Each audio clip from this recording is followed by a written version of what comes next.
আসসালামু আলাইকুম। আশা করি সবাই ভালো আছেন। আজকে রান্না করাম দেশি মুরগ। এগুলো আমাদের ঘরের পালা মুরগ না, বাজার থেকে নেওয়া হয়েছে আর কি। তো মুরগের সাইজটা মাঝারি আর কি, মোটামুটি, তবে একদম দেশি গৃহস্থ বাড়ির মুরগ। তো চলেন যাই, এখন মুরগটা আপনাদেরকে দেখাই।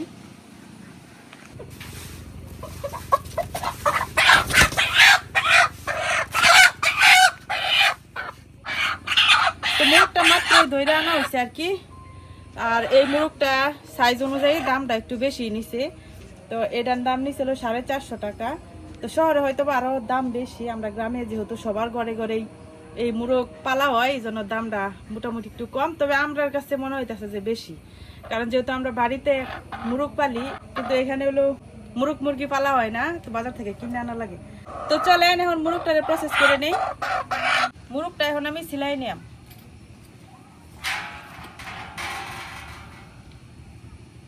তো এই দেশি মুরগগুলা যদি উপরের লুমগুলা ফালাইয়া তারপরে পুইরা রান্না করা হয়, তাহলে কিন্তু অনেক মজা লাগে খাইতে।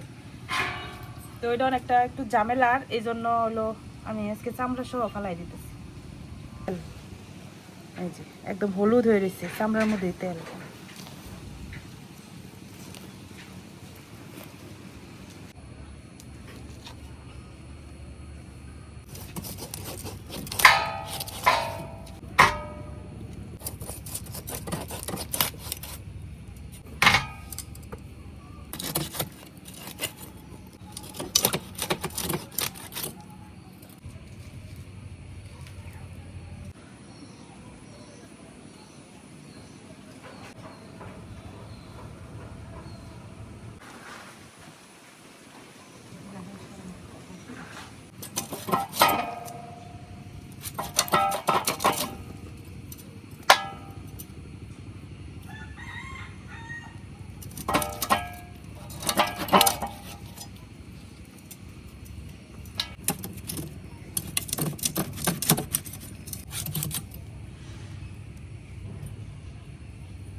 দেশি মুরগের মাংস দেখেন একদম লাল।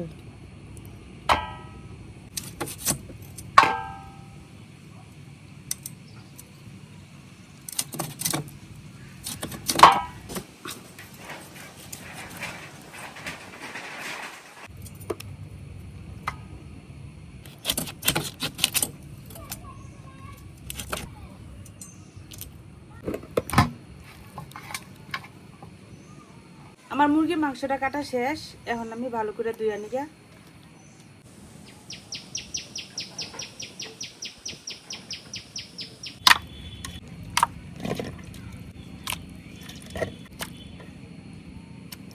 মাংসগুলো আমি খুব ভালো করে ধুয়ে নিছি।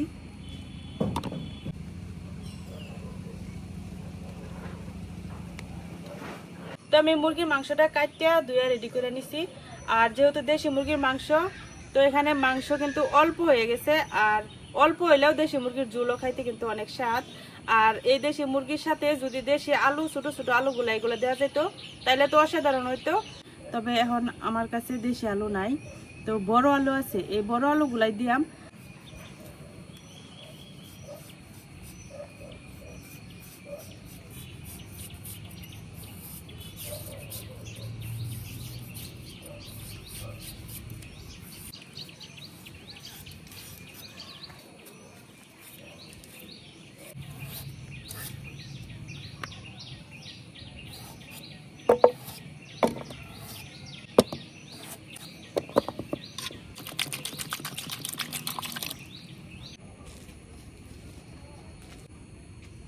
এদিকে আমি চুলা ধরা কড়াই বসাই নিছি।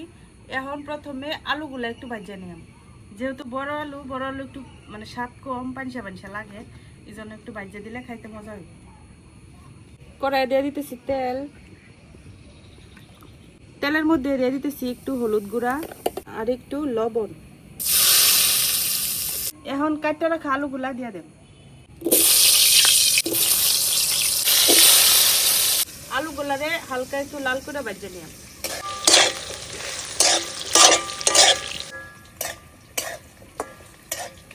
আলুগুলা খুব সুন্দর করে ভাজা হয়ে গেছে, এই যে এরকম হালকা লাল করে ভাজা নিচ্ছি। এখন আলু দিয়ে উঠাই নিতেছি। আমার আলু ভাজা হয়ে গেছে। এখন আলু ভাজার তেলের মধ্যেই দিয়ে দিতেছি তেজপাতা, দারুচিনি, এলাচ, লবঙ্গ।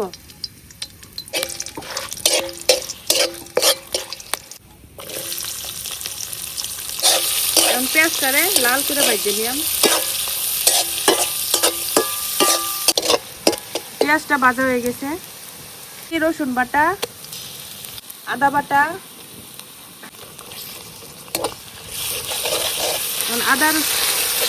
আদা রসুন দ্বারা একটু পেঁয়াজের সাথে ভাজতে দিলাম।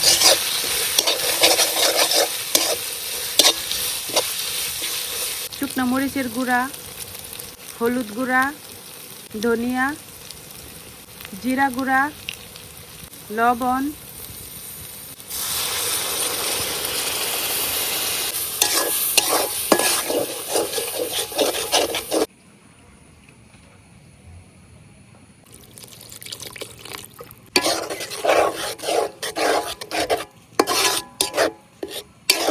এখন মশলাটারে একটু ভালো করে কষাই নিই। মশলাটা কষানো হয়ে গেছে, দেন উপরে একদম তেল ছেড়ে দিছে। তো আমি খুব ভালো করে মশলা কষাই নিছি। এখন দিয়ে দেম কাটটা ধুয়ে রাখা মাংসটা।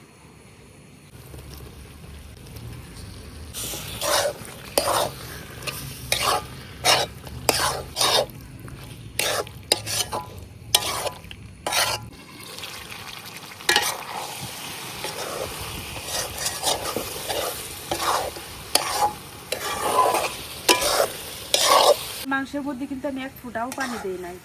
এই মশলার মধ্যে মাংস ধরে একটু পর লাইড়া চেড়ে কষাই নিই, যাতে আর কি করায় না লেগে যায়।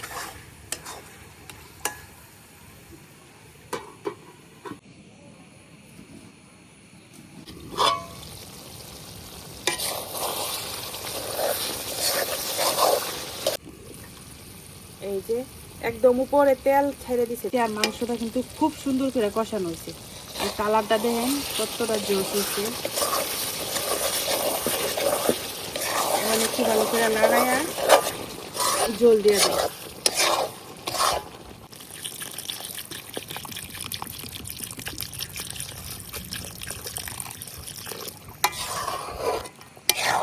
এখন সাথে যে আলুগুলা বাজিয়ে রাখছিলাম এই আলুগুলাও দিয়ে দেয়।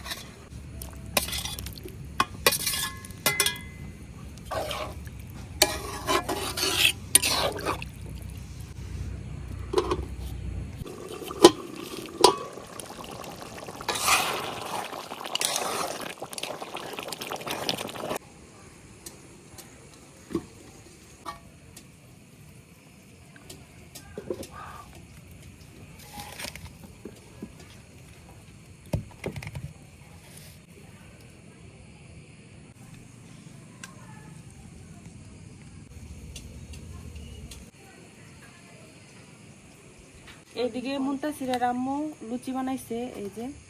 আর আমি এদিকে তো মুরগির মাংস রান্না করছি, আর এদিকে মুনতাসিরের আম্মু বানাইছে লুচি।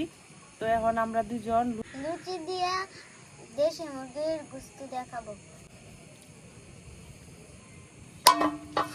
মাংসের কালারটা দেখো মুনতাসির কেমন হয়েছে, লাল।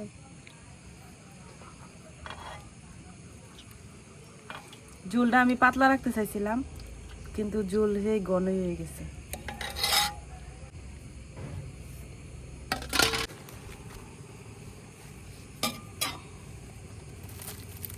লুচিগুলা যদিও এতটা ফুলছে না, কিন্তু একদম মচমচা হয়েছে।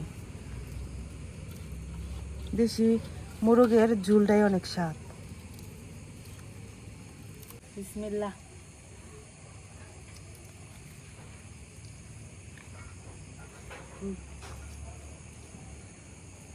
লুচিটা একদম মুচমুচা, মানে গরম গরম, আর হলো তরকারিটাও গরম গরম। আর আজকে কিন্তু গরম নাই, ছাদে প্রচুর বাতাস। আজকে মনে হয় বৃষ্টি নামবে একটু পরে। কেমন লাগতেছে? মজা লাগে। গরম মাত্র এসে নামানো হয়েছে, তো গরম থাকবোই।